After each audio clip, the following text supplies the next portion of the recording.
Okay, let me just share my screen.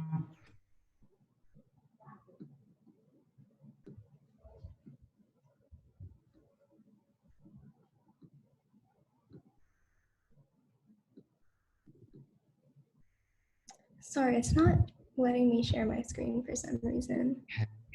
Then I'll make you a host, see what happens there.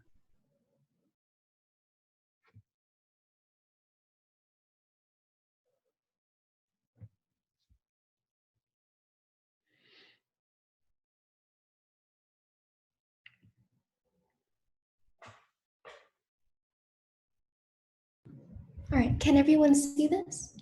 Yes. Okay, cool. So once again, hi, I'm Crystal. I work for the Speaking Center on campus. And I've done a lot of speeches in my day, especially with my freshman year. And I can definitely tell you that my outlines really came in handy, both for when I did the essay and when I was actually speaking to my class. So yeah, I hope you guys learned something from this presentation today. So I like to think of the outline as essentially the backbone of your entire production. So your outline will provide the structure, the order, and the overall flow for in order for you to sound eloquent, well-spoken, and basically sound like you know what you're talking about when you talk to others. And the three main parts of an outline, as I'm sure all of you guys know, would be the introduction, the body, and the conclusion. The introduction is further divided into three main parts. So first we have the attention getter, the thesis, and the summary of main points. I'm sure all of you have already given a speech at this point. So as you guys know, the attention getter is your first opportunity to captivate your audience. It's basically the very first opportunity where you can try to get them to warm up to you immediately. So a lot of people like to use an attention getter by maybe stating a statistic or telling a joke. When I give a lot of speeches, I would ask the audience questions. A lot of my speeches revolved around the media and, movies, music, stuff like that. So I would say, oh, has anyone seen Breakfast at Tiffany's? Has anyone listened to this song, or who knows this artist? And usually if you talk about something that other people recognize off the bat, they're more likely to listen to you and take you more seriously. Next up is the thesis. This thesis is basically the roadmap of your entire speech. It kind of gives the overall purpose for what you're talking about for the day. So it'll talk about whether you're giving an informative speech, persuasive speech, instructional speech, etc. Lastly, we have the summary of main points, which is, I like to think of it as a more in-depth version of your speech because you'll be talking specifically about the main points of your speech. And on the right here, I wrote that we should try to connect each of these points to create a sense of flow. That doesn't just go for the introduction. I would say that we should try to apply this to the whole speech in general, just because I feel like the most captivating, the most interesting speeches come off more like as a story than, say, a very, very academic talk, at least in my experience, that were the most fun to listen to and also to give. Okay, here I have an example of an introduction that I've done myself. This is for an informative speech where I talked about the evolution of masculinity from the 80s up till today. And I kind of talk about how we see traditional images of masculinity, especially in rap, and how from back then to now, there's been a great shift. So for my attention getter, I wrote, masculinity is about sexuality, is about gender, is about race. So I know that's not a statistic, it's not really a question either, or a joke, but I thought it was an effective attention getter just because it seems kind of confusing, but also maybe kind of catchy. I thought that the audience would kind of be interested in my elaboration of it, which is why I used it at the very, very beginning. And of course, I established a sense of flow in numbers 1 and 2 right under the attention getter by kind of elaborating on what I meant by that. And what I mean when I say that is masculinity is not something that's isolated. It's related to your gender, it's related to your sexuality. It's informed by so many other factors in your life than just your sex. And then I have my thesis, where I kind of talk about, because it's an informative speech, I'm essentially telling a story of how, like I said, masculinity has evolved. And I'll be looking at it in 3 separate categories. The first was gangster rap, the second was player rap, which are these terms to describe different eras of rap music. And then the third is rap music as we see it today, at least in pop culture. So hopefully this gives you a better sense of like the flow that I was talking about and the very main points of your introduction. Oops. Next, we have the body. For the body, I just put main point 1, 2, and 3. Of course, depending on how long your speech is, how complex it is, how simple it is, you can adjust that to what is most appropriate. But regardless of what kind of speech you have, I would say that for each main point or main body paragraph, you will have a piece of evidence or some kind of fact and something that analyzes or provides commentary for that fact. And this analysis is supposed to kind of help you prove what you were trying to say in your thesis. So every main point should come back to what you said previously in your introduction. For an example here, I have my 3 main points. I kind of simplified it here just so it doesn't look too overwhelming on screen. So for my first main point, when I talk about gangster rap, I use the example of NWA. I'm sure everyone knows who NWA is. That's the cool thing about this topic, I think, because just because I chose a topic on the media, I was able to talk about things like NWA, Tupac, Brockhampton, just so like the audience would probably be more interested in it because they recognize it themselves. So for my first piece of evidence, like I said, I talk about NWA and I analyze them under the lens of something called the cool pose, which is pretty much the traditional demonstration of masculinity that we've been used to, looking intimidating and tough, stoic, as if you're unfeeling. To the right, you can kind of see it in their faces that they very much do depict this sort of aesthetic in their clothing and their facial expressions and the way they stand. And then in point B, which is player rap, I examine my piece of evidence, which is the song Keep the Head Up. And I kind of talk about how the themes in rap are beginning to change. Instead of talking about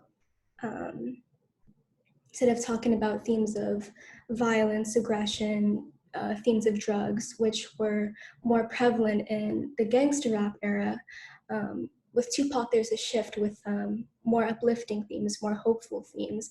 I'm sure all of you have heard the song, so you know there's a very clear reverence for women. And this shift keeps happening up until point C, where I kind of tackle Brockhampton. And I analyze it, again, with the lyrics that they provide in their songs. So they talk about racism, mental health, homosexuality. I'm sure you guys know Kevin Abstract, co-founder of Brockhampton, is also a queer man. So there's, throughout the decades, there's, oh, sorry, I just read the chat. Thank you. Throughout the decades, there's been a very clear, more, in my opinion, humane shift, gentle shift of what it means to be masculine. And I think these 3 points, hopefully you guys can see the connection from destination X to destination Y through my evidence or through my analysis of each of my pieces of evidence. And then, so for the conclusion, it's basically just going to be first the key takeaways. You're going to address why this issue matters, and of course you want to end with a bang. Key takeaways, that's just another way of saying that you should try to summarize what you just said once again, but of course you don't want to repeat what you said in the introduction or your main points. I would say for your summarization and the conclusion, try to be a little bit more detailed and a little bit more pointed with your language, just because now the audience has a deeper understanding of your subject. And in your conclusion, you always want to talk about why people should care about this subject. Like, why did you choose this topic? I always ask people this question when they're confused about what to put in their conclusion. Because I'm sure if you choose it as your topic, there's something that you feel is important about it. I chose this topic personally because I think that examining images of masculinity is not only helpful to kind of help us understand men and their behavior, but also it helps us question this idea of gender norms and how malleable gender expression is, and what gender really means, if it's even something that's very legitimate, or it's more so just a performance. You always want to relate your chosen subject to larger topics that that people can pose greater questions to. And lastly, of course, end with a bang. I'll just demonstrate that to you guys in my example over here. So in my conclusion, again, I simplified it because I didn't want it to be too wordy for you guys. For my summary, I again talk about how the American media dictates gender expression to a fault, especially within rap music and Black men. Like, it contributes to the stereotyping of them as criminals, as aggressive, as violent, et cetera, et cetera. And I think that this is important to be talked about, because I think just as a culture, we have to regain accountability for the images that we present in media. I know as consumers, we're not the ones putting these on the screen, but we're the ones that retweet it, we're the ones that like it, we're the ones that talk about it and essentially give it its power. So when we consume this kind of media, we should kind of be mindful of also the images that we intake and relay into others. So that's kind of like my big idea for the conclusion. And to end with a bang, I just included the full sentence for this one. So I said, perceptions of how men should and shouldn't act are changing. It is up to us to choose which version we put our faith in. Again, because this was an informative speech, I wasn't trying to persuade an audience to favor like one image of men over another. My intent was to give them information, to have them kind of think about what they themselves thought about my topic. Just my overall purpose was just to get them to think about it a little bit more, and maybe to question things that they hadn't questioned before. I think that's what makes an informative speech so interesting, because it's really up to the audience how they take your speech. But yeah, I really hope this helps you guys. That's pretty much it for the outline of your outline. If you have any more questions, I'll be at the speaking center. Oh, here are actually a few more tips. Sorry, I forgot about this. Besides the tips that I gave you with the general outline, my other pieces of advice would be to be concise, especially in outlines. You don't have to be perfectly eloquent. You don't have to use full-blown sentences. Just because when I did that, it was really confusing for me when I had to give this speech, because it tempted me to just straight up read my paper instead of just glance at it. Another thing that helps me a lot is color coding. As you can see, when I use like color red and highlighting, whatever, it just helps me stay on track. Even if my wording is very simple, I tend to get nervous when I give speeches, so my eyes can just like scatter across the page, and color helps me stay on track. And lastly, symbols. I personally like to use arrows, just so I don't have to use like full-blown sentences. And I think that if you did the research on your topic, and if you're passionate about your topic, you don't really need to have full-blown sentences to know what to say to your audience, especially if you practice as well. So symbols or arrows are helpful to just connect main ideas.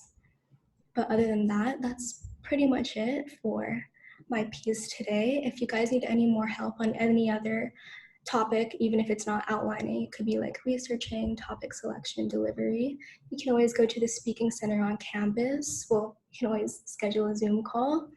We're open Monday to Friday. We offer one-on-one peer tutoring with trained peer tutors for half-an-hour sessions. You can schedule as many as you like. Just remember that if you need to cancel, just cancel at least 24 hours beforehand. And just in case you guys don't know how to get there, I just did a quick tutorial here. So once you log into your portal, just click Student Services at the very top. From the drop-down, click LWS Centers. It'll take you to this page. And under quick links, it'll say make a tutoring appointment. Just click that. It's pretty simple. And then it'll take you to your dashboard. Again, request an appointment. From there, make sure you choose the LWS centers and not CASA, because if you click CASA on accident, there will be no openings available for you. And you can choose speaking and writing center depending on whatever you need for the day. And you can choose the day, the time, and also your coach. Just letting you guys know, I'm here Monday, Tuesdays, and Thursdays towards the afternoon and night. So if you want to schedule an appointment with me, that would be very helpful. Just request an appointment and you'll be booked. Other than that, that's pretty much it. I really hope this was helpful to you guys. Yeah, if you need any other help, Professor can give you my email. But other than that, good luck. I think you guys will do well.